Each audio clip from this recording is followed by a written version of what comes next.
짝! 그 소리가 매장 안에 울려 퍼지는 순간 제 심장이 멎는 것 같았습니다. 70대 노인의 하얀 뺨에 선명하게 찍힌 붉은 손자국. 제 장모님이 손님에게 뺨을 맞고 계셨습니다. 당장 경찰 부르겠습니다. 제 목소리가 매장 안에 울려 퍼졌습니다. 주변 사람들이 모두 저를 쳐다봤습니다. 하지만 30분 후 마트 휴게실에서 들은 진실은 제가 상상했던 것과는 완전히 달랐습니다. 민준아, 그 여자는 사실 장모님의 떨리는 목소리, 한 어머니의 15년간 숨겨온 비밀, 용서와 복수 사이 그 누구도 예상하지 못한 선택. 오늘 여러분께 그 모든 이야기를 들려드리겠습니다. 여러분들의 구독과 좋아요는 영상 제작에 큰 힘이 됩니다. 제 이름은 박민준, 올해 45입니다. 아내 수진이 고등학교 2학년 딸 서연이와 함께 서울 강서구에서 평범하게 살고 있습니다. 평일에는 중소기업에서 영업일을 하고 주말에는 가족과 함께 시간을 보냅니다. 특별할 것 없는 그저 평범한 가장의 삶이었습니다. 장모님 김영순 여사님은 올해 73. 5년 전 장인어른이 심장마비로 갑작스럽게 돌아가신 후 홀로 노원구 상계동의 작은 아파트에서 지내고 계셨습니다. 어머님, 저희랑 같이 사시면 안 될까요? 저는 매번 어머님을 찾아뵐 때마다 같은 말씀을 드렸습니다. 괜찮다. 여기엔 내 아빠랑 그리고 준혁이와의 추억이 있으니까. 어머님은 언제나 같은 대답을 하셨습니다. 준혁이는 수진이의 오빠로 15년 전 25의 나이에 교통사고로 세상을 떠났습니다. 밝고 착했던 청년. 군 복무를 마치고 막 취직한 지 3개월 만에 일어난 비극이었습니다. 저는 준혁이를 직접 만나본 적은 없습니다. 수진이와 결혼한 것이 사고 3년 후였으니까요. 하지만 거실에 걸린 사진 속 그의 밝은 미소를 어머님이 들려주시는 수많은 이야기를 통해 저는 그를 알게 되었습니다. 저는 매달 100만 원을 어머님 계좌로 송금하며 나름의 방식으로 효도했습니다. 어머님은 그 돈으로 생활하시며 가끔 손녀 서연이에게 용돈도 주시고 조용히 살아가셨습니다. 적어도 3개월 전까지는 그랬습니다. 그런데 3개월 전 지난 7월 말부터 어머님이 갑자기 달라지셨습니다. 민준아, 이제 송금 안 해도 된다. 일 구했어. 대형마트 계산원. 전화를 받은 순간 제 귀를 의심했습니다. 어머님. 73이신데요? 왜 갑자기 일을 하시려고? 나이 들었다고 일 못하나? 요즘 노인들 다 이래. 나도 건강한데 뭐.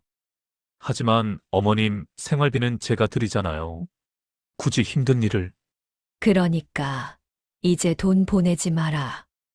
나도 내 힘으로 살고 싶다.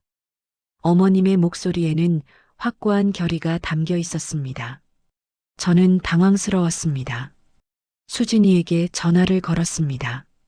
여보, 어머니가 마트에서 일하신대요. 계산원으로. 뭐라고요? 엄마가요? 수진이도 놀라서 바로 어머님께 전화를 드렸지만 같은 대답만 돌아왔습니다. 황급히 장모님 댁을 찾아갔을 때 저는 충격을 받았습니다. 퉁퉁 부은 발목, 지친 모습, 손에는 파스가 붙어 있었고 어깨는 더욱 구부정해져 있었습니다. 엄마 왜 이러시는 거예요? 아프시잖아요. 수진이가 애원하듯 물었습니다. 아프긴 뭐가 아파. 일 좀 했더니 몸이 좀 뻐근할 뿐이야. 엄마, 일하는 게 좋더라. 집에만 있으면 쓸데없는 생각만 많아지고, 사람들도 만나고, 돈도 벌고, 좋아. 어머님의 눈빛에는 간절함이 있었습니다. 무언가를 숨기고 계신 것 같았지만 우리는 더 이상 말씀드릴 수가 없었습니다. 어머님의 그 단호한 표정 앞에서 우리는 한 발 물러설 수밖에 없었습니다. 알겠습니다. 하지만 너무 무리하지 마세요. 몸 상하시면 저희가 더 걱정돼요. 알았다. 알았어. 다음 날 점심시간, 저는 푸른마트 노원점을 찾았습니다. 어머님이 정말 일을 하고 계시는지, 너무 힘든 일은 아닌지 확인하고 싶었습니다. 마트 입구를 지나 계산대 쪽으로 걸어갔습니다. 1번, 2번, 3번, 6번 계산대. 그곳에 파란 조끼를 입고 일하시는 어머님이 계셨습니다. 어서 오세요. 감사합니다. 구부정한 어깨로 바코드를 찍으시는 모습. 손님이 카드를 내밀면 정성스럽게 받아서 계산하시는 모습. 피곤한 표정으로 가끔씩 허리를 펴시며 손으로 문지르시는 모습. 제 가슴이 먹먹해졌습니다. 왜일까? 왜 꼭 일을 하셔야 하는 걸까? 월급이 필요하신 것도 아닌데. 제가 드리는 돈으로도 충분히 편안하게 사실 수 있으실 텐데. 저는 멀리서 한참을 어머님을 지켜봤습니다. 점심시간이라 손님이 많았습니다. 어머님은 쉴 틈 없이 계산을 하고 계셨습니다. 어떤 손님은 친절했지만 어떤 손님은 짜증을 내기도 했습니다. 아줌마, 좀 빨리빨리 해요. 죄송합니다, 손님. 어머님은 언제나 공손하게 사과하셨습니다. 그렇게 3개월이 흘렀습니다. 우리는 주기적으로 어머님을 찾아뵙고 지켜봤습니다. 조금씩 더 지쳐 보이셨지만 어머님은 일을 그만두시지 않았습니다. 괜찮다니까. 나 건강해. 그때는 정말 몰랐습니다. 어머님이 그 마트에서, 그것도 특별히 6번 계산대에서 일하시는 진짜 이유를. 10월의 마지막 주 토요일 오후 3시, 저는 용돈을 드리기 위해 다시 마트를 찾았습니다. 어머님이 돈을 받지 않으신다 해도 가끔씩 이렇게 현금 봉투를 드리곤 했습니다. 마트에 들어서는 순간이었습니다. 이 할망구가 뭘 잘못 계산했다는 거야? 갑자기 날카로운 여성의 목소리가 매장 안에 울려 퍼졌습니다. 제 심장이 철렁했습니다. 6번 계산대. 어머님이 계시는 곳이었습니다. 뛰어가 보니 30대 중반으로 보이는 여성이 어머님 앞에서 고함을 지르고 있었습니다. 여성은 허리가 약간 굽어 있었고 얼굴에는 피곤함이 가득했습니다. 당신 같은 늙은이들이 일을 하니까 이런 실수를 하는 거잖아. 계산을 똑바로 못해. 죄송합니다, 손님. 제가 다시 확인해 보겠습니다. 확인은 무슨. 분명히 2,500원짜리 두부를 3,500원으로 찍었잖아. 어머님이 영수증을 확인하고 계셨습니다. 손이 떨리고 계셨습니다. 손님, 확인해 보니 두부는 정확하게. 거짓말하지 마. 내가 직접 봤다고. 여성의 목소리가 점점 더 커졌습니다. 주변 손님들이 모두 쳐다보기 시작했습니다. 죄송합니다, 손님. 어머님이 고개를 깊이 숙이며 사과하시는 순간이었습니다. 짝! 여성의 손바닥이 어머님의 뺨을 강하게 후려쳤습니다. 시간이 멈춘 것 같았습니다. 73 노인의 하얀 뺨에 붉은 손자국이 또렷하게 찍혔습니다. 어머님은 비틀거리셨고 옆에 있던 물건들이 바닥에 떨어졌습니다. 어머님, 제 몸은 이미 앞으로 달려나가고 있었습니다. 뭐 하는 겁니까? 저는 어머님과 그 여성 사이에 몸을 던졌습니다. 지금 당장 사과하십시오. 이게 뭐 하는 짓입니까? 누구세요, 당신은? 비켜요. 여성은 저를 밀어내려 했습니다. 저는 이분의 사위입니다. 사과. 이 사람이 잘못 계산해서 내 돈을 더 받으려고 했는데 그게 때릴 이유가 됩니까? 이건 명백한 폭행입니다. CCTV에도 다 찍혔을 겁니다. 제 목소리는 떨리고 있었습니다. 분노와 충격이 뒤섞여 있었습니다. 주변 손님들이 웅성거리기 시작했습니다. 저 여자 너무하네. 노인분을 때리다니. 마트 점장이 황급히 달려왔습니다. 무슨 일이십니까? 점장님, CCTV 확인해 주시고 경찰 불러주세요. 이분이 저희 어머님을 폭행했습니다. 잠깐만요. 제가 상황을 파악해 보겠습니다. 점장은 당황한 표정으로 CCTV 확인을 지시했습니다. 그때였습니다. 민준아, 어머님이 제 팔을 잡으셨습니다. 그 손에 힘이 없었습니다. 괜찮다. 내가 잘못한 게 맞아. 어머님, 무슨 말씀을? 제발. 부탁이다. 그냥 넘어가자. 어머님의 눈빛을 보는 순간 저는 말문이 막혔습니다. 체념과 슬픔, 그리고 간절함만이 가득한 그 눈빛.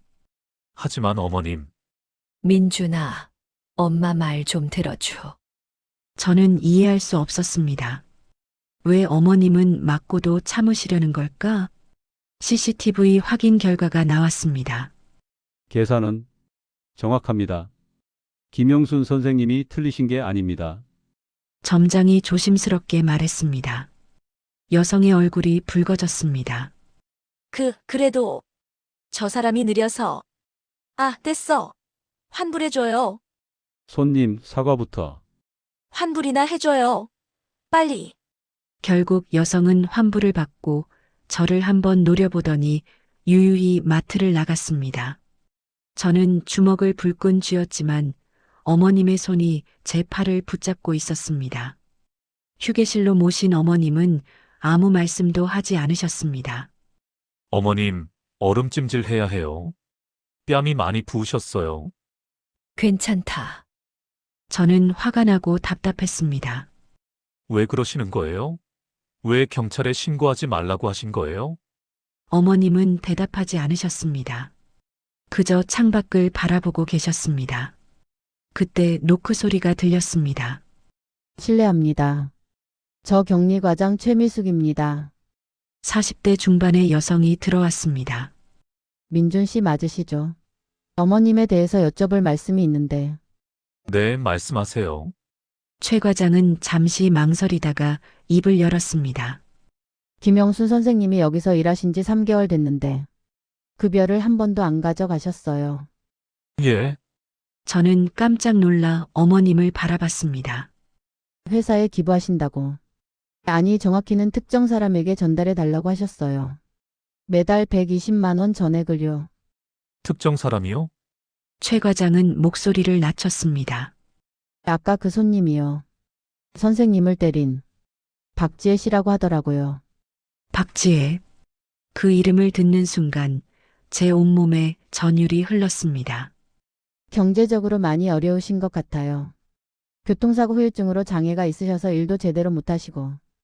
교통사고, 장애, 박지혜. 그리고 김 선생님이 특별히 6번 계산대를 맡으신 것도 그분 때문이에요. 매주 토요일 오후에 박지혜 씨가 꼭 오시거든요. 선생님이 그 시간에 맞춰서 근무하시는 거예요. 저는 모든 퍼즐 조각이 맞춰지는 것을 느꼈습니다. 15년 전, 교통사고, 처남 준혁이, 그리고 어머님, 제 목소리가 떨렸습니다. 어머님은 여전히 창밖만 바라보고 계셨습니다. 눈가에 눈물이 맺혀 있었습니다. 말씀해 주세요, 어머님. 제가 알아야 할 것 같아요. 어머님은 한참을 침묵하시다가 천천히 입을 여셨습니다. 15년 전 이야기야. 2010년 8월 15일 밤, 광복절이었습니다. 25살 준혁이는 친구들과 광복절 모임을 가진 후 귀가하던 중이었습니다. 엄마, 나 1시간 후에 들어갈게요. 친구들이랑 차 한잔하고. 그래, 조심해서 와라. 사고 많이 난다던데. 엄마, 나 어른이에요. 걱정 마세요. 그것이 어머님과 아들의 마지막 대화였습니다. 새벽 3시, 잠들어 있던 어머님의 전화가 울렸습니다. 여보세요. 김영순 씨 되십니까? 경찰입니다. 그 한마디에 어머님의 세상이 무너졌습니다. 아드님 김준혁 씨가 교통사고를 당하셨습니다. 지금 당장 병원으로 오셔야겠습니다. 네, 무슨 말씀을. 장인어른과 함께 병원으로 달려갔을 때 준혁이는 이미 사망한 상태였습니다. 차가운 영안실 침대 위에 누워 있는 아들. 준혁아. 어머님의 절규가 병원 복도에 울려 퍼졌습니다. 경찰로부터 들은 사고 경위는 더욱 참혹했습니다. 음주운전 차량이 신호를 무시하고 돌진했습니다. 귀댁 아드님은 횡단보도를 건너던 중이었고 즉사하셨습니다. 운전자는 어디 있습니까? 장인어른이 분노에 떨며 물었습니다. 도주 중입니다. 현재 수배 중이고요. 동승자는 중상을 입고 입원 중입니다. 동승자 박지혜 씨 23세 여성입니다. 척추와 골반에 심각한 부상을 입었습니다. 평생 장애를 안고 살 가능성이 높다고 합니다. 박지혜. 그 이름이 처음 우리 가족의 삶에 들어온 순간이었습니다. 장례 이후 1년은 지옥 같은 시간이었습니다. 어머님은 심각한 우울증에 시달리셨습니다. 아침이 되어도 침대에서 일어나지 못하셨습니다. 커튼을 치고 방을 어둡게 한 채 하루 종일 누워만 계셨습니다. 영순아, 식사라도 해야지. 이렇게 하루 종일. 밥맛이 없어요. 그냥 내버려 둬요. 장인어른이 차려온 식사는 대부분 그대로 식었습니다. 어머님의 체중은 한 달 만에 10kg이나 빠졌습니다. 얼굴은 핏기 없이 창백했고 눈은 항상 충혈되어 있었습니다. 밤이 되면 상황은 더욱 심각해졌습니다. 준혁아. 엄마가 미안해. 엄마가 널 지켜주지 못해서. 어머님의 흐느끼는 소리가 밤새도록 집안을 가득 채웠습니다. 장인어른은 문 앞에 서서 그 소리를 들으며 함께 눈물을 흘리셨습니다. 새벽 2시, 3시, 어머님은 잠을 이루지 못하셨습니다. 수면제를 먹어도 소용없었습니다. 눈을 감으면 사고 현장이 보였고 아들의 마지막 순간이 떠올랐습니다. 엄마, 조심해서 와라. 마지막으로 한 그 말이 칼날처럼 어머님의 가슴을 찔렀습니다. 내가 더 강하게 말했어야 했는데, 택시 타고 오라고 했어야 했는데, 아니, 아예 나가지 말라고 붙잡았어야 했는데, 자책의 굴레는 끝이 없었습니다. 준혁이 방은 그대로 두셨습니다. 책상 위에 노트북, 옷장 속의 옷들, 선반 위에 트로피들, 모든 것이 아들이 떠나던 그날 그대로였습니다. 어머님은 하루에도 몇 번씩 그 방에 들어가셨습니다. 아들의 옷을 만지고 베개 냄새를 맡고 책상에 앉아 아들이 쓰던 의자에 몸을 기댔습니다. 준혁아, 엄마 여기 있어. 엄마가 여기서 너 기다리고 있을게. 때로는 아들의 옷을 끌어안고 하루 종일 울었습니다. 왜 엄마를 두고 갔니? 엄마가 대신 갈게. 엄마가 대신 가면 안 되니? 친구들과 친척들이 찾아와 위로했지만 어머님의 귀에는 아무것도 들리지 않았습니다. 시간이 지나면 나아질 거예요. 다시 일상으로 돌아가세요. 준혁이도 어머님이 이러시는 걸 원치 않으실 거예요. 그런 말들이 오히려 어머님을 더 아프게 했습니다. 시간이 지나면 절대 나아지지 않아. 내 아들은 영원히 돌아오지 않는데 어떻게 나아져? 일상으로? 무슨 일상? 아들 없는 세상에 무슨 일상이 있어? 사고 3개월 후 어머님은 심각한 불면증과 우울증 진단을 받으셨습니다. 정신과 의사는 항우울제와 수면제를 처방했습니다. 약을 드시면서 상담 치료를 병행하셔야 합니다. 지금 상태가 심각합니다. 하지만 어머님은 상담을 거부하셨습니다. 상담이 뭘 해줄 수 있어요? 내 아들을 돌려줄 수 있어요? 장인어른도 힘들어 하셨습니다. 아들을 잃은 아버지의 슬픔도 깊었지만 무너져가는 아내를 지켜보는 것은 더 큰 고통이었습니다. 영순아, 제발 정신 차려. 우린 아직 수진이가 있잖아. 수진이를 위해서라도. 수진이. 미안해. 엄마가 너무 힘들었어. 수진이한테도 미안해. 어머님은 딸 수진이를 제대로 돌보지 못하셨습니다. 당시 22살이던 수진이도 오빠를 잃은 슬픔에 힘들어하고 있었습니다. 하지만 엄마가 더 힘들어하시는 모습을 보며 자신의 슬픔을 숨길 수밖에 없었습니다. 엄마 괜찮아요. 엄마 힘내세요. 제가 있잖아요. 수진이는 어린 나이에 부모님을 돌보는 어른이 되어야 했습니다. 집안일을 하고 식사를 차리고 약 먹는 시간을 챙기고 그러면서도 자신의 눈물은 혼자 있을 때만 흘렸습니다. 사고 6개월 후 어머님은 처음으로 집 밖을 나가셨습니다. 사고 현장으로 가신 것이었습니다. 여보, 왜 거길? 가봐야 해요. 우리 준혁이가 마지막으로 있던 곳. 가봐야 해요. 횡단보도 앞에 선 어머님은 한참을 그 자리에 서 계셨습니다. 우리 아들이 여기를 건너다가 그날도 어머님은 그 자리에서 주저앉아 울었습니다. 지나가는 사람들이 쳐다봤지만 어머님은 신경 쓰지 않으셨습니다. 그 후로도 어머님은 가끔씩 그 횡단보도를 찾아가셨습니다. 꽃을 놓고 향을 피우고 아들에게 말을 걸었습니다. 준혁아, 엄마 왔어. 오늘도 엄마 왔단다. 사고 1년 후 범인 민석이가 잡혔고 재판이 시작되었습니다.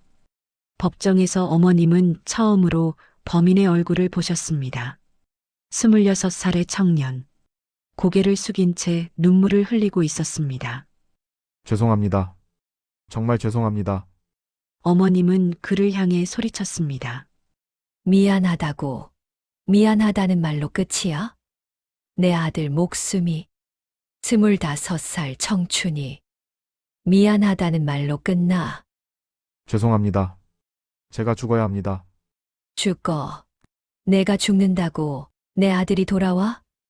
내가 100번 죽어도 내 아들은 돌아오지 않아. 장인어른이 어머님을 붙잡았습니다. 영순아, 진정해. 진정해. 어떻게 진정해요?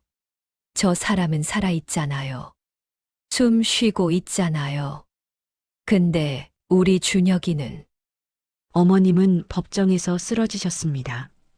판결은 징역 5년이었습니다. 고작 5년.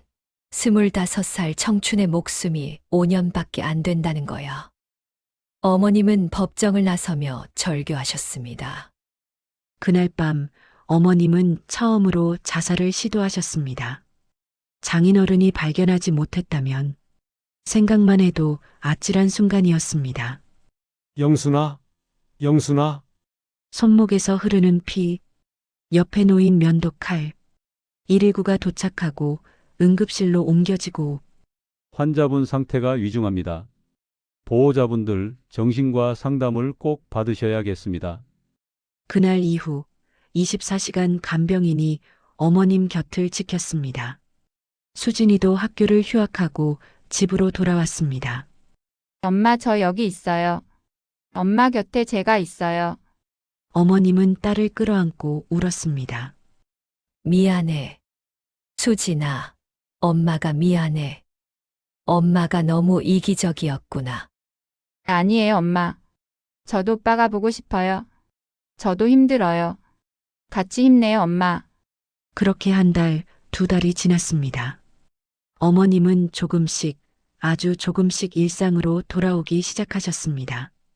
여전히 밤마다 오셨지만 낮에는 식사를 하시려고 노력하셨습니다. 여전히 준혁이 방에 들어가셨지만 몇 시간이 아닌 몇 분만 계시다 나오셨습니다. 여전히 슬프고 힘들었지만 살아가시려고 애쓰셨습니다. 그러던 어느 날, 사고 1년 2개월 후 어머님은 우연히 신문 기사를 보셨습니다. 교통사고 피해자, 평생 장애 안고 살아야. 부제는 이랬습니다. 23세 여성, 척추 손상으로 하반신 마비 위기. 살고 싶지 않다. 기사를 읽는 어머님의 손이 떨렸습니다. 박지혜 씨의 이야기가 기사에 상세히 나와 있었습니다.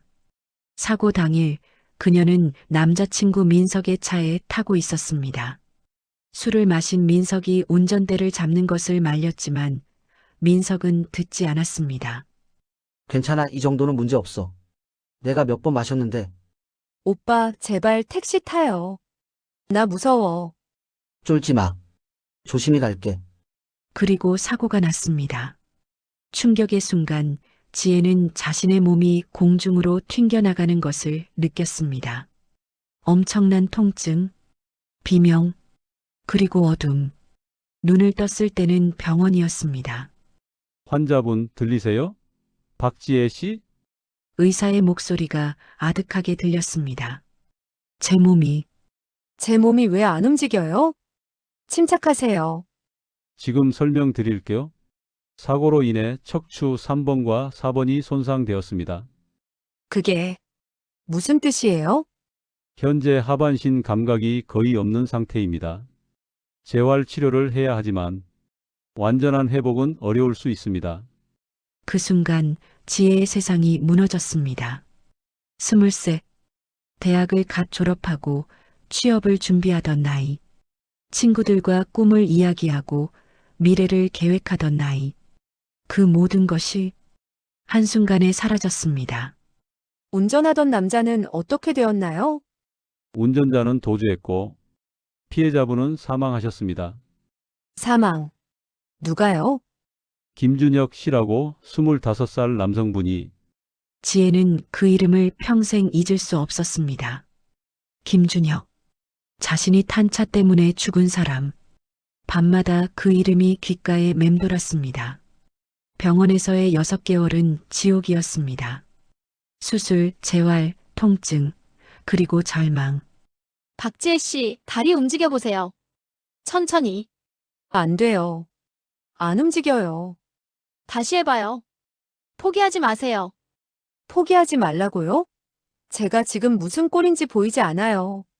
재활치료사에게 소리를 지르고 혼자 남아서 울었습니다. 부모님이 찾아오셨을 때가 가장 힘들었습니다. 지혜야, 괜찮아. 다 나을 거야. 엄마, 나 이제 어떻게 살아요? 제대로 걷지도 못하는데. 괜찮아, 괜찮아. 엄마 아빠가 있잖아. 하지만 지혜는 알고 있었습니다. 부모님의 눈에 비친 절망을, 숨기려 애쓰는 눈물을, 퇴원 후에도 지옥은 계속되었습니다. 지팡이 없이는 걸을 수 없었고 조금만 오래 서 있어도 통증이 밀려왔습니다. 취직 면접을 봤지만 번번이 떨어졌습니다. 저희는 체력이 필요한 업무라. 죄송합니다만 더 적합한 분을 찾게 되어서. 장애인 고용 의무가 있다고는 하지만 현실은 달랐습니다. 경제적으로도 어려워졌습니다. 병원비로 수천만 원이 들었고 보험도 제대로 들어있지 않았습니다. 부모님도 경제적으로 여유가 없으셨습니다. 지혜야, 미안하다. 아빠가 능력이 없어서. 아니에요, 아빠. 제가 알아서 할게요. 하지만 어떻게 알아서 한단 말입니까? 제대로 된 일자리도 없고 몸은 아프고 미래는 보이지 않고 사고 2년 후 지혜는 겨우 편의점 야간 알바를 구했습니다. 허리 상태가 안 좋으시다고요? 괜찮겠어요? 네, 괜찮습니다. 잘할 수 있어요. 하지만 현실은 혹독했습니다. 밤새 서 있으면 허리와 다리에 극심한 통증이 왔습니다. 집에 돌아와서는 진통제를 먹고 쓰러져 잤습니다. 그리고 깨어나면 또 출근했습니다. 3개월 만에 그 일도 그만둬야 했습니다. 몸이 견디지 못했습니다. 죄송합니다. 제가 체력이 안 되네요. 아, 네. 수고하셨어요. 사장님의 안도하는 표정을 보며 지혜는 자신이 얼마나 쓸모없는 존재인지 느꼈습니다. 밤마다 악몽을 꾸었습니다. 사고 현장, 충격, 비명, 그리고 김준혁이라는 이름. 그 사람, 어떤 사람이었을까? 가족은 있었을까? 얼마나 원망하고 있을까? 인터넷을 검색했습니다. 김준혁. 25. 군복무를 마치고 막 취직한 청년. 장례식 사진도 찾을 수 있었습니다. 관 앞에서 우는 노부부. 통곡하는 젊은 여성. 제가 저 사람들에게 이런 슬픔을 준 거네요. 죄책감은 하루하루 커져갔습니다. 민석을 원망했습니다. 왜 술을 마시고 운전한 거야? 왜 내 말을 듣지 않은 거야? 하지만 동시에 자신도 원망했습니다. 내가 더 강하게 말렸어야 했어. 아예 차에 타지 말았어야 했어. 사고 3년 후 민석이 출소했습니다. 연락이 왔습니다. 지혜야, 나 나왔어. 만날 수 있을까? 안 만날래요. 미안해. 정말 미안해. 내가 다 잘못했어. 알아요. 그러니까 연락하지 마세요. 전화를 끊고 지혜는 또 울었습니다. 그 후로 민석과는 연락을 끊었습니다. 그를 보면 그날이 떠올라서 견딜 수 없었습니다. 사고 5년 후 지혜는 작은 회사의 사무직 일자리를 구했습니다. 컴퓨터 작업이 주된 업무라 할 수 있을 것 같았습니다. 하지만 그것도 오래가지 못했습니다. 장시간 앉아 있으면 허리가 더 나빠졌고 자주 병가를 내야 했습니다. 죄송하지만 업무에 지장이 있어서요. 6개월 만에 권고사직을 당했습니다. 그 후로 여러 일자리를 전전했습니다. 콜센터, 데이터 입력, 재택근무. 하지만 어디에서도 오래 버티지 못했습니다. 경제적으로 점점 더 어려워졌습니다. 월세 낸 거주지에서조차 쫓겨날 위기에 처했습니다. 박지혜 씨, 이번 달 월세가 또 밀리셨는데요. 죄송합니다. 조금만 기다려주세요. 이미 2달이 밀렸어요. 다음 주까지 내시지 않으면 밥은 제대로 먹지 못했습니다. 라면으로 한 끼를 때우고 빵 하나로 하루를 버티기도 했습니다. 병원에 가야 했지만 돈이 없어서 참았습니다. 진통제로 통증을 견디며 하루하루를 살아갔습니다. 사고 10년 후 지혜는 33이 되어 있었습니다. 친구들은 결혼하고 아이를 낳고 경력을 쌓아가고 있었습니다. 하지만 자신은 여전히 그 자리에 머물러 있었습니다. 친구들의 연락도 끊겼습니다. 지혜야, 요즘 어떻게 지내? 그런 연락이 왔을 때 뭐라고 대답해야 할까요? 응, 잘 지내.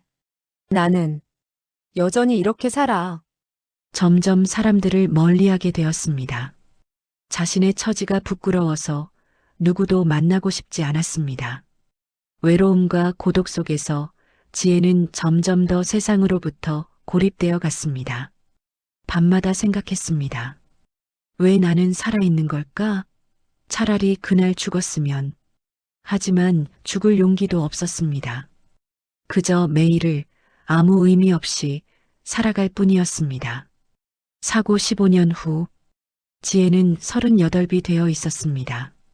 여전히 불안정한 일자리를 전전하며 가까스로 생계를 유지하고 있었습니다. 그러던 어느 날 우연히 푸른마트 근처를 지나가다가 작은 충돌 사고가 있었습니다. 계산 과정에서 직원과 실랑이를 벌였고 그날따라 모든 것이 화가 났습니다. 왜 내 인생은 이 모양일까? 왜 나는 행복할 수 없을까? 왜 아무도 나를 이해하지 못할까? 쌓이고 쌓인 스트레스가 폭발하는 순간들이 잦아졌습니다. 마트 직원에게, 길을 가는 사람에게, 아무에게나 화를 냈습니다. 자신도 모르게 세상을 향한 분노를 쏟아냈습니다. 그렇게 살아가던 어느 날, 3개월 전 통장에 이상한 입금이 들어왔습니다. 생활비 지원금 120만 원. 이게 뭐지? 누가 보낸 거지? 은행에 문의했지만 기부자 정보는 알 수 없다고 했습니다. 다음 달에도 그 다음 달에도 같은 금액이 들어왔습니다. 그 돈 덕분에 숨통이 트였습니다. 밀린 월세를 낼 수 있었고 제대로 된 식사를 할 수 있었습니다. 누가 보내는 걸까? 왜 나한테? 궁금했지만 감사했습니다. 그리고 매주 토요일 오후 습관처럼 푸른마트에 장을 보러 갔습니다. 6번 계산대에는 항상 같은 할머니가 계셨습니다. 조용하고 친절하고 느린, 때로는 그 느린 계산 속도에 짜증이 나기도 했습니다. 하지만 알지 못했습니다. 그 할머니가 누구인지, 왜 자신을 그렇게 지켜보고 계시는지, 그리고 그 생활비 지원금이 어디서 오는지 알지 못했습니다. 휴게실에서 저는 어머님 말씀을 듣고 진실을 알게 되었습니다. 어머님, 모든 걸 알았습니다. 왜 그렇게까지 하셨습니까? 아들을, 준혁이를 죽게 만든 사고의 당사자를 왜 도우시는 겁니까? 어머님은 한참을 침묵하시다가 천천히 입을 여셨습니다.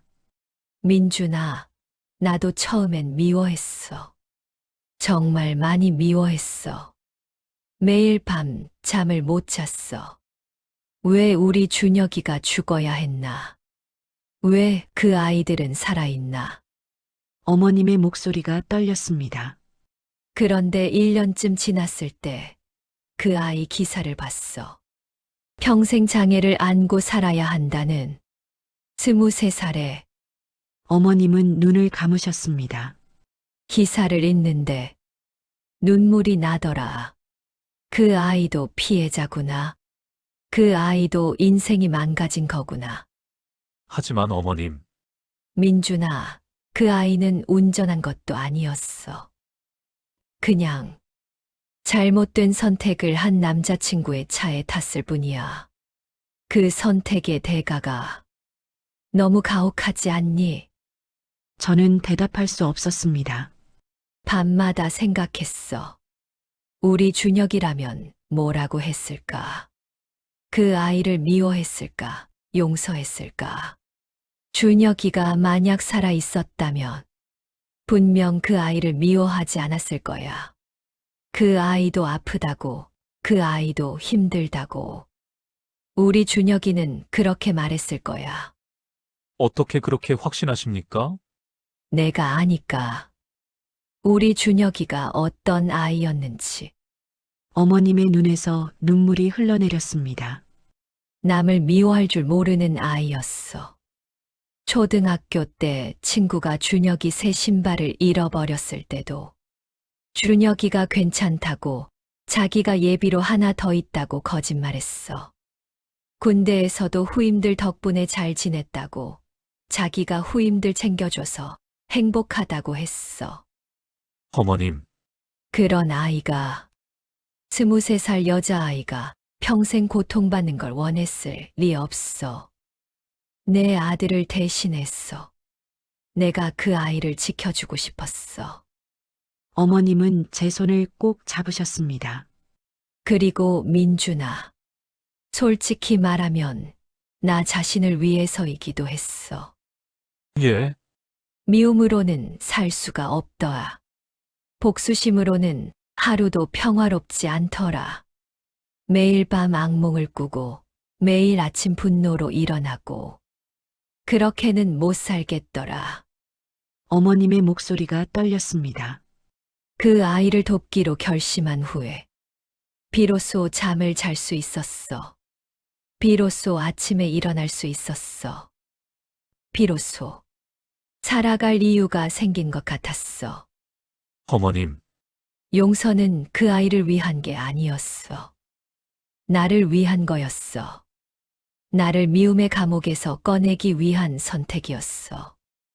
어머님은 제 두 손을 꼭 잡으셨습니다. 그걸로 됐어, 민준아.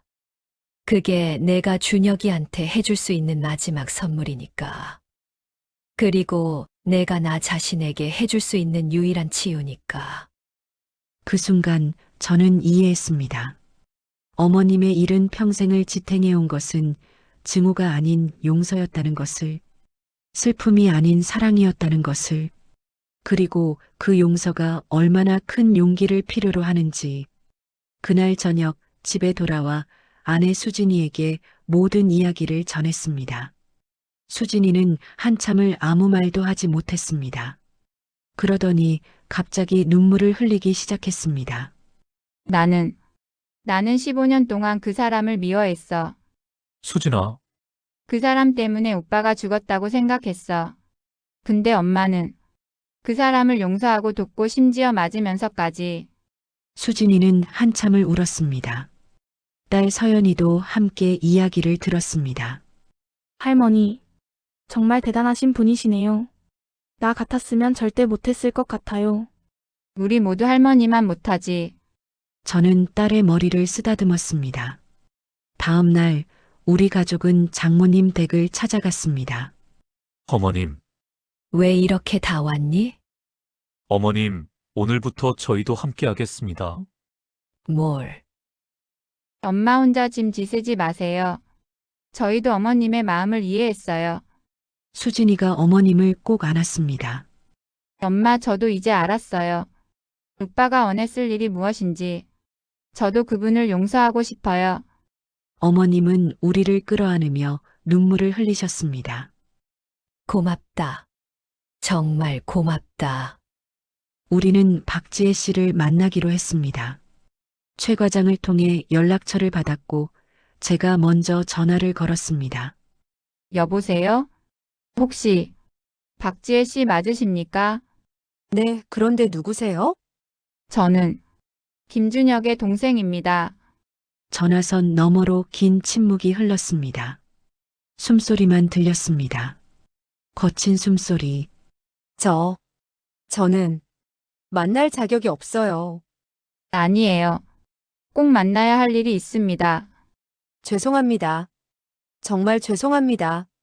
저는 어머님이 제 옆에서 전화기를 받으셨습니다. 지혜야, 나 좀 만나줄 수 있겠니? 누구세요? 나는 김준혁이 엄마란다. 전화선 너머로 흐느끼는 소리가 들렸습니다. 어머님, 저는 정말 괜찮아. 그냥 한 번만 만나주겠니? 긴 침묵 끝에 지혜 씨는 만남에 동의했습니다. 우리는 조용한 카페에서 만나기로 했습니다. 오후 3시, 약속 시간보다 30분 일찍 도착한 우리는 떨리는 마음으로 기다렸습니다. 3시 10분쯤 문이 열리고 한 여성이 들어왔습니다. 구부정한 허리, 지팡이를 짚고 조심스럽게 걸어오는 모습, 박지혜 씨였습니다. 우리를 보자마자 그녀는 그 자리에 무너져 내렸습니다. 죄송합니다. 정말 죄송합니다. 바닥에 엎드려 울기 시작했습니다. 15년 동안 매일매일 죄송하다고 빌었어요. 제가 그 차를 타지 말았어야 했어요. 지혜야, 고개 들어라. 어머님은 지혜 씨를 일으키셨습니다. 어머님, 저는 정말 내 잘못이 아니야. 하지만 운전한 건 내가 아니잖니. 너도 피해자야. 어머님은 지혜 씨의 눈물을 닦아주셨습니다. 15년 동안 얼마나 힘들었니? 얼마나 아팠니? 어머님, 우리 준혁이는 절대 너를 미워하지 않았을 거야. 그 아이는 그런 아이가 아니었어. 어머님은 지혜 씨를 꼭 안아주셨습니다. 그리고 나는 준혁이를 대신해서 너를 돌보고 싶을 뿐이야. 지혜 씨는 어머님의 품에 안겨 한없이 울었습니다. 우리는 오랜 시간 함께 이야기를 나눴습니다. 지혜 씨의 15년, 사고 후 병원에서 보낸 1년, 재활의 고통, 취직과 실직의 반복, 경제적 어려움, 그리고 끝없는 죄책감. 저는 죽고 싶었어요. 매일. 왜 제가 살아있나? 왜 준혁 씨는 죽고 저는 살아있나? 지혜야.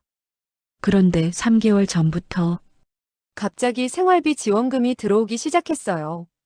덕분에 숨통이 트였어요. 누가 보내는지 몰랐는데. 지혜 씨는 어머님을 바라봤습니다. 어머님이셨어요? 어머님은 고개를 끄덕이셨습니다. 마트에서 제가 어머님을 때리기까지 했는데. 괜찮아. 다 괜찮아. 어떻게 저를. 너는 내 아들이 지켜주고 싶었을 사람이니까. 그것만으로 충분해. 우리는 해가 질 때까지 이야기를 나눴습니다. 몇 주 후 놀라운 일이 일어났습니다. 푸른 마트에 한 남자가 들어왔습니다. 지혜 씨가 어머님과 함께 계산대에서 일하고 있을 때였습니다. 지혜야, 오랜만이다. 지혜 씨는 그 목소리를 듣고 얼어붙었습니다. 민석 오빠. 15년 전 음주운전을 하고 도주했던 지혜 씨의 전 남자친구였습니다. 5년 형을 살고 출소한 후 종적을 감췄던 그 사람. 미안해. 정말 미안해. 남자는 그 자리에 무릎을 꿇었습니다. 매장 안 사람들이 모두 쳐다봤습니다. 어머님이 천천히 다가오셨습니다. 당신이 그날 운전을 했던 사람입니까? 남자는 고개를 들어 어머님을 봤습니다. 네? 저는 누구시죠? 김준혁. 그 아이 어머니입니다. 남자의 얼굴이 새하얗게 질렸습니다. 어머님, 남자는 바닥에 이마를 찧었습니다. 죄송합니다. 제가 죽어야 했습니다. 매장 안이 조용해졌습니다. 어머님은 한참을 그를 바라보시다가 말씀하셨습니다. 고개 드세요. 어머님, 내 아들은 돌아오지 않아요. 하지만 나는 당신을 미워하며 살고 싶지 않아요. 어머님, 이제 제대로 사세요. 술 끊으시고 다시는 운전대를 잡지 마세요. 그게 내 아들에게 할 수 있는 최소한의 속죄예요. 남자는 어머님의 발을 붙잡고 울었습니다. 죄송합니다. 평생 속죄하며 살겠습니다. 그때였습니다. 매장 안에 있던 한 노인이 박수를 치기 시작했습니다. 그리고 1명, 2명, 사람들이 박수를 치기 시작했습니다. 그날 이후 우리의 삶이 완전히 달라지기 시작했습니다. 지혜 씨는 이제 어머님과 함께 마트에서 일하고 있습니다. 어머님은 정규직으로, 지혜 씨는 파트타임으로. 두 분이 함께 계산대에서 일하시는 모습을 보면 정말 모녀 같습니다. 우리 가족은 한 달에 2번씩 지혜 씨와 함께 식사를 합니다. 처음엔 어색했지만 이제는 정말 가족처럼 편해졌습니다. 서연아, 이번 시험 잘 봤다며. 고모가 축하 선물 줄게. 고모 괜찮아요. 저 괜찮아요. 아니야, 받아. 내가 있어서 고모도 힘이 나. 준혁이 오빠의 기일에는 함께 산소에 갑니다. 지혜 씨도 함께. 준혁 씨, 당신의 어머님과 가족들이 저를 용서해 주셔서 저도 이제 저 자신을 조금씩 용서하려고 해요. 몇 달이 지나면서 지혜 씨에게 눈에 띄는 변화가 생겼습니다. 얼굴에 생기가 돌고 걸음걸이도 조금씩 나아지고 무엇보다 웃음이 많아졌습니다. 경제적으로도 안정되기 시작했습니다. 마트에서 일하고 어머님과 우리가 돕고 나중에는 작은 가게라도 하나 차리고 싶어요. 분식집이나 카페 같은 거요. 그래, 그러려. 엄마가 도와줄게. 민석 씨도 변했습니다. 술을 완전히 끊고 자동차 정비소에 취직했습니다. 가끔 마트에 와서 어머님께 인사를 드리고 갑니다. 어머님, 저 이번 달도 금주 중입니다. 잘하고 있구나. 계속 그렇게 해라. 네, 어머님. 감사합니다. 어머님의 이야기가 알려지면서 한 지역 신문에 기사가 실렸습니다. 용서로 가족을 만든 73 계산원의 이야기. 기사가 나간 후 여러 곳에서 강연 요청이 들어왔습니다. 어머님은 대부분 사양하셨지만 한 고등학교의 강연만은 수락하셨습니다. 아이들에게 들려주고 싶은 이야기가 있어서요. 강연 당일 강당은 학생들로 가득 찼습니다. 어머님은 무대에 올라 천천히 이야기를 시작하셨습니다. 여러분, 안녕하세요. 저는 15년 전 아들을 잃은 평범한 엄마입니다. 강당이 조용해졌습니다. 오늘 여러분께 용서에 대해 이야기하려고 합니다. 하지만 제가 대단한 사람이라서가 아니에요. 저도 평범한 사람이에요. 미워하고 아파하고 울었어요. 어머님은 준혁이 이야기부터 시작하셨습니다. 사고 이야기, 1년간의 지옥 같은 시간, 그리고 용서의 여정. 여러분도 살다 보면 누군가에게 상처를 받을 거예요. 심하게 받을 수도 있어요. 그때 선택하세요. 미움으로 살 것인가, 용서로 살 것인가. 용서는 약함이 아니라 강함입니다. 어머님의 목소리가 강당에 울려 퍼졌습니다. 용서는 상대방을 위한 게 아니에요. 나를 위한 거예요. 내가 평화롭게 살기 위한 선택이에요. 미움은 나를 감옥에 가두지만 용서는 나를 자유롭게 해요. 학생들이 일어나 박수를 쳤습니다. 많은 학생들의 눈에 눈물이 맺혀 있었습니다. 강연이 끝난 후 한 여학생이 다가왔습니다. 할머니, 저도 친구를 용서하고 싶어요. 근데 어떻게 해야 할지 모르겠어요. 어머님은 그 아이를 안아주셨습니다. 한 번에 하려고 하지 마. 하루에 한 번씩 그 친구를 위해 기도해봐. 조금씩 마음이 변할 거야. 2년이 흐른 지금 어머님은 마트 일을 그만두시고 지역 상담센터에서 용서와 치유 프로그램의 멘토로 자원봉사를 하십니다. 같은 아픔을 겪은 사람들을 만나 이야기를 나누시고 그들의 상처를 어루만져 주십니다. 지혜 씨는 지엔의 분식을 오픈했습니다. 작지만 아늑한 가게. 가게 벽면에는 준혁이 사진이 걸려 있습니다. 그 아래 작은 액자에 이렇게 적혀 있습니다. 천사가 된 오빠에게 당신의 사랑을 기억하며 살아가겠습니다. 동생 지혜가. 가게는 성황리에 운영되고 있습니다.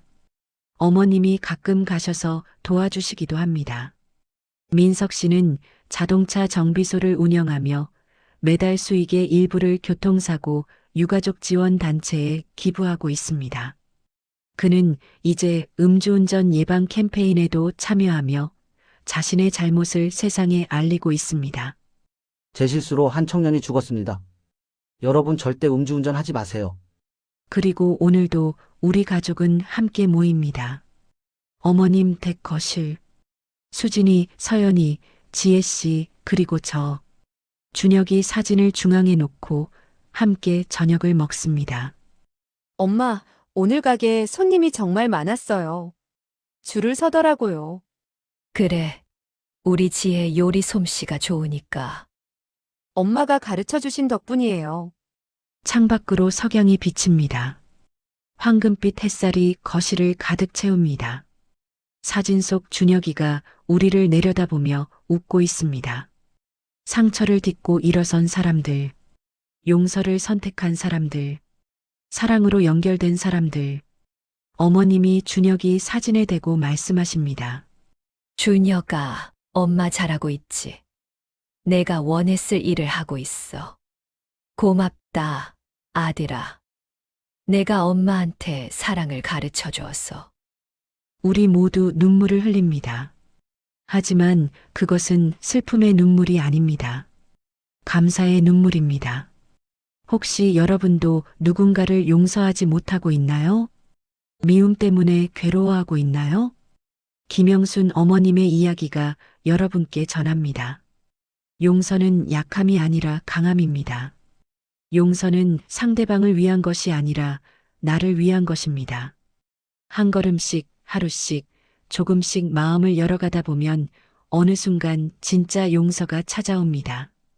가족은 피로 연결되는 것이 아니라 사랑과 용서로 만들어지는 것입니다.